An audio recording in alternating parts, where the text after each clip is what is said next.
take this opportunity to say a special word of appreciation to our security services for a commendable job at a critical moment in our nation.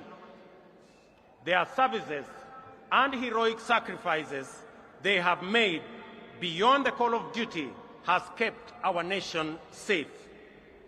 I am aware that our uniformed services effectively resisted concerted attempts to foment unrest and subvert the will of the people.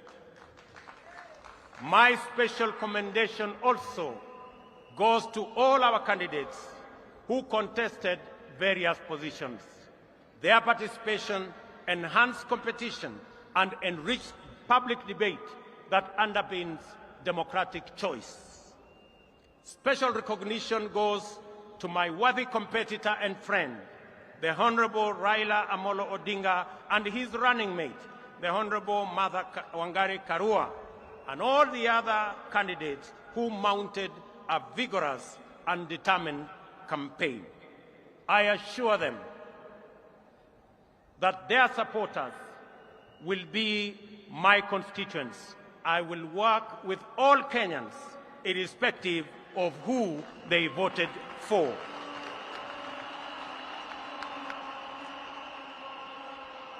Our special gratitude also goes to millions of Kenyans in the Hustler movement for tirelessly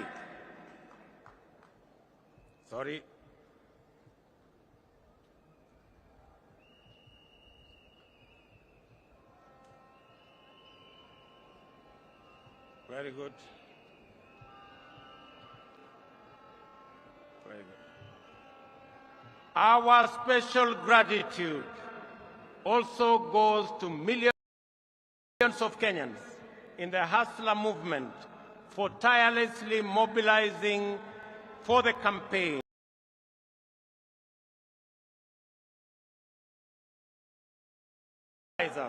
And those who contributed whatever they could, in whatever form, to keep the movement going. I also appreciate our religious community and institutions for their support, their prayers, and encouragement. I commend the Church in particular, and in equal measure the Islamic religious leadership, for their considerable support to us and our campaign. We also appreciate them for continuously exploring avenues for interfaith understanding and solidarity, which have gone a long way to enhance tolerance and cohesion in Kenya. Faith-based institutions continue to play a noble and indispensable role in our communities, and I commit that we will enhance our partnership, build on our collaboration, and enhance our support to them. At this juncture, it is important for me to speak directly to the youth, and especially those who participated in one way or another in the election campaigns. I commend you for resisting pressure and enticement to be misused as agents of conflict and disruption during the electioneering period. I also congratulate those who went out to seek various roles within campaigns and election, thus playing their part in keeping Kenya's democracy robust. Even if your candidate did not win, your participation in the activities of our political parties, campaigns and elections is the beginning of political internship. My political journey similarly began as a young campaign volunteer fresh out of university in 1992. Your experience and lessons learned should form the basis for your leadership journey going into the future. We have all therefore emerged out of this contest stronger more united, and alive to the issues that are common to all of us. We should remain conscious that we have all been elected to work together in ensuring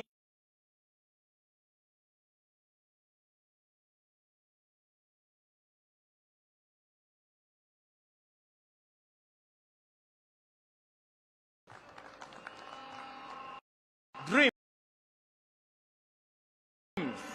and ambitions live in the hearts of Kenyans who struggle daily against daunting odds, often with nothing except stubborn hope. Some succeed, others fail, while others also do not even get a decent chance. Before the nation and the world today, I stand with great humility and profound joy as a living testimony that with faith in God, willingness to work hard, and a commitment to a vision, dreams can become reality in the fullness of time. I promise to throw open every door of opportunity and to keep every door open until success stories become the norm rather than the exception, and urge all other leaders to do the same so that we can together expand opportunity and chance for many of our citizens. Ladies and gentlemen, we should consolidate our success in the just concluded elections and enhance the capacity and performance of our governance institutions. The innovative deployment of technology to secure election results has been the Electoral Commission's pioneering breakthrough. Going forward, we will support the IEBC's institutional capacity so as to expand the deployment of technology to cover all elections, from those of MCA to those of the President. I also believe that there is tremendous opportunity for IEBC to support electoral processes in our political parties as part of the broader democratic development. To consolidate the place of the judiciary in our constitutional and democratic dispensation, my administration will respect judicial decisions while we cement the place of Kenya as a country anchored on democracy and the rule of law. Our campaign for financial independence of the judiciary has paid off with the implementation of the Judiciary Fund on July 1 this year. My administration will scale up the budgetary allocation to the judiciary by an additional 3 billion shillings annually for the next 5 years. These resources will support the bottom-up scaling of justice by increasing the number of small claims courts from the current 25 to 100. We will also work with the judiciary to build high courts in the remaining 7 counties and magistrates' courts in the remaining 123 sub-counties, and support their ongoing digitization program.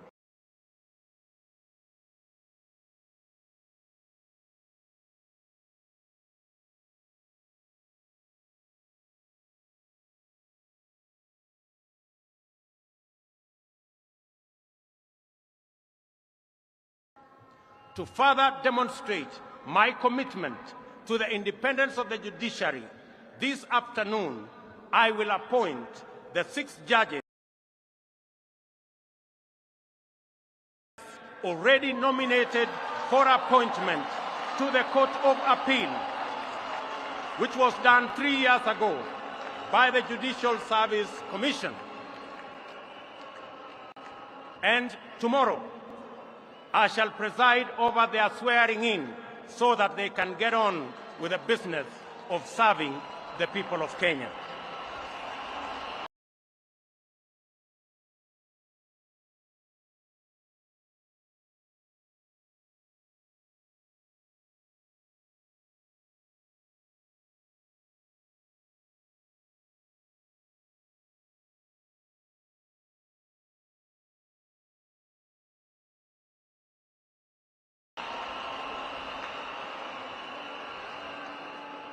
as required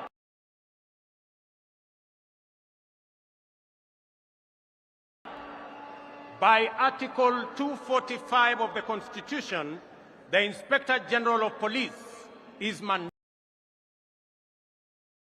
to execute this situation is going to change. As I address you,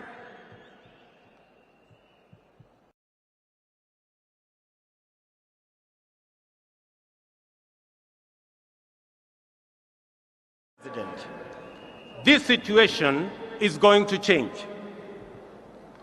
As I address you, sorry.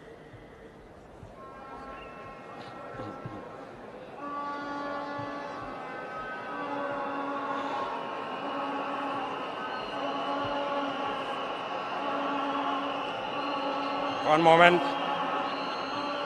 Good. There we are. As I address you, I have instructed that the instruments conferring financial autonomy to the National Police Service by transferring their budget from the Office of the President and designating the Inspector General as the accounting officer be placed on my desk for signature this afternoon.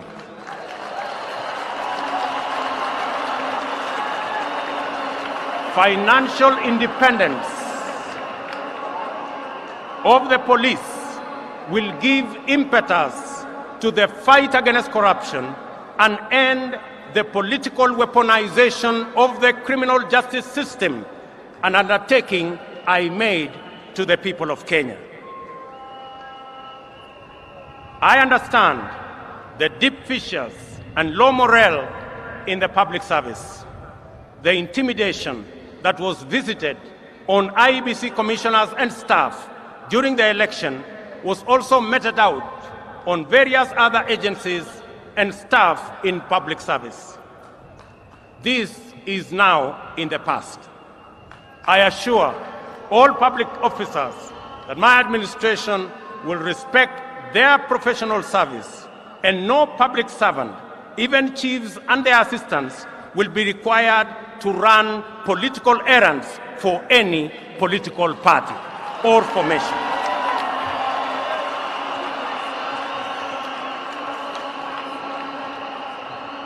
Ladies and gentlemen, we anchored our campaign on the platform of the economy premise on job creation and the well-being of the people of Kenya, and we have been working continuously on the measures to bring down the cost of living. Our people are confronted daily with increasingly unaffordable prices, especially food and transport. In our economic forums across the country, during the campaign, citizens consistently shared their anxiety, their pain, and their fury on this matter. It therefore calls on us for urgent and decisive resolution. The interventions in place have not borne any fruit. On fuel subsidy alone, the taxpayers have spent a whopping 144 billion, 60 billion in the last 4 months alone. If the subsidy continues to the end of the financial year, are prone to abuse, they distort markets and create uncertainty, including artificial shortages of the very products they seek to subsidize. The cost of living challenges are related in our respectful submission to production. Our strategy to bring down the cost of living is predicated on empowering. Our priority intervention, therefore, is to make fertilizer, good quality seed, and other agricultural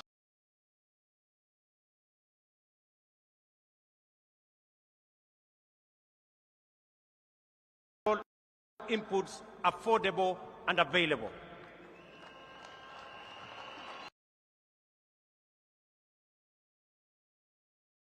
For the short rains, we have already made arrangements to make 1.4 million bags of fertilizer available at Kenya shillings 3,500 for a 50-kilogram bag, down from the current 6,500.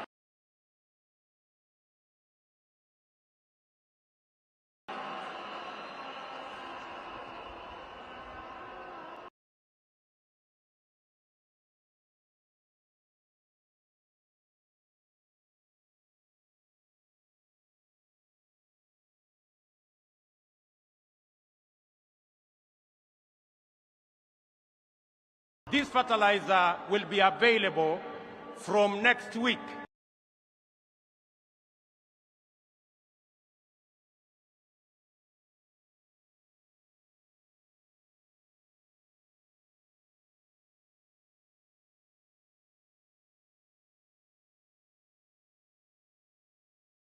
I appeal to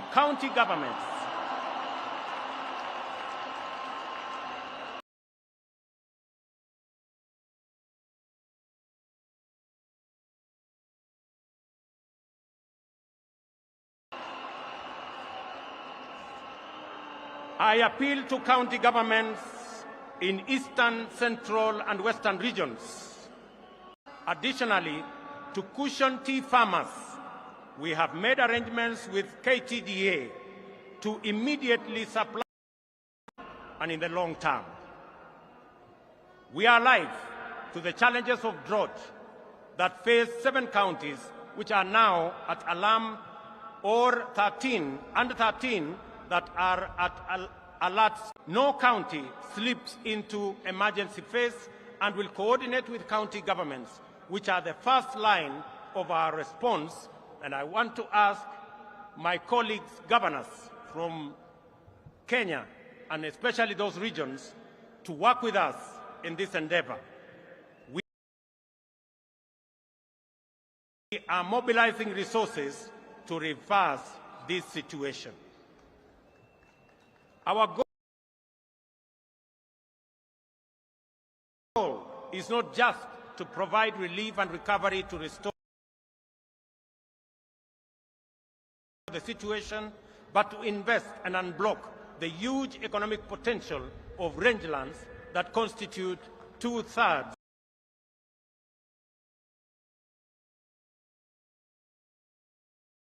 100,000 of them do not find opportunities for productive work. Moreover, our young people in cities and towns face very hostile environments, many times treated as a nuisance and their hassles criminalized.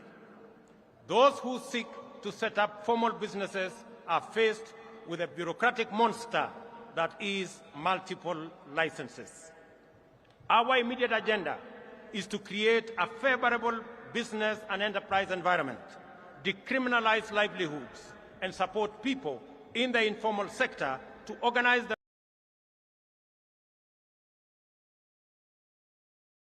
themselves into stable, viable, and credit-worthy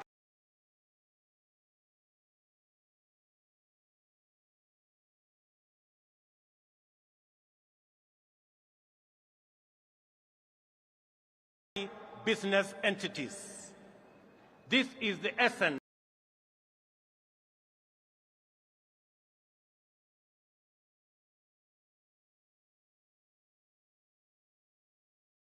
of the bottom-up economic model, which creates a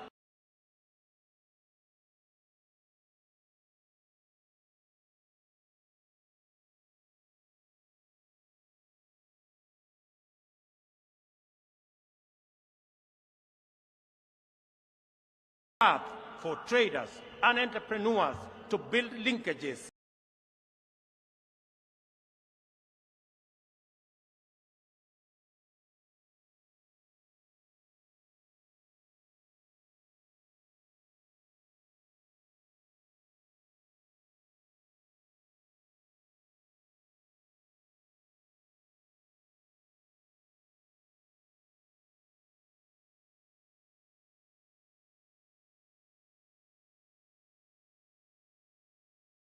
experience safety and enjoy security as they go about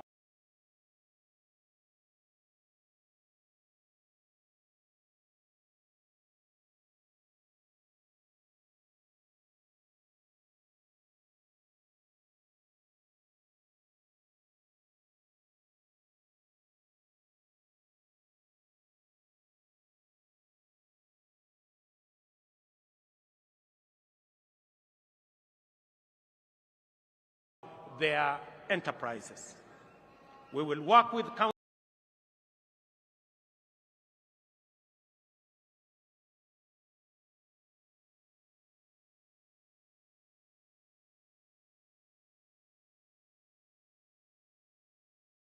governments to create frameworks that provide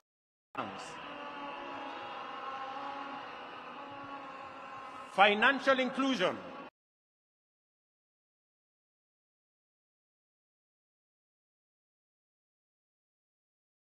and access to credit are critical in addressing the fundamental factors of cost of living, job creation, and the people's well-being. We shall take measures to drive down the cost of credit. Our starting point is to shift the Credit Reference Bureau framework from its current practice of arbitrary, punitive, all-or-nothing blacklisting of borrowers, which denies borrowers credit. We will work with credit reference bureaus on a new system of credit score rating that provides borrowers with an opportunity to manage their credit worthiness. This will eliminate the culture of blacklisting. In our engagements, traders also complain about the onerous burden involved in cash transactions exceeding 1 million. Many have reverted to storing money under their mattresses at great risk, which is clearly not the intention of the anti-money laundering regulations.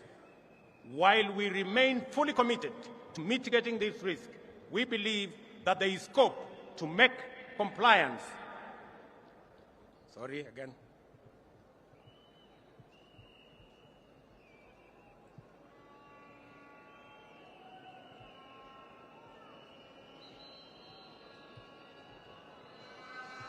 Very good. To implement all these interventions, we shall establish a Ministry of Cooperatives and SME Development, mandated to ensure that every small business has secure property rights, access to finance, and a supportive regulatory framework. Supply standardized products for our housing program. We will leverage on our competitive advantage in the leather and textile industry to roll out our labor-intensive agro-processing industrialization program. This will start in Naivasha Industrial Park and Dongokundu Industrial Park. This afternoon, I will be issuing instructions for clearing of goods and other attendant operational issues to revert to the Port of Mombasa, as I made a commitment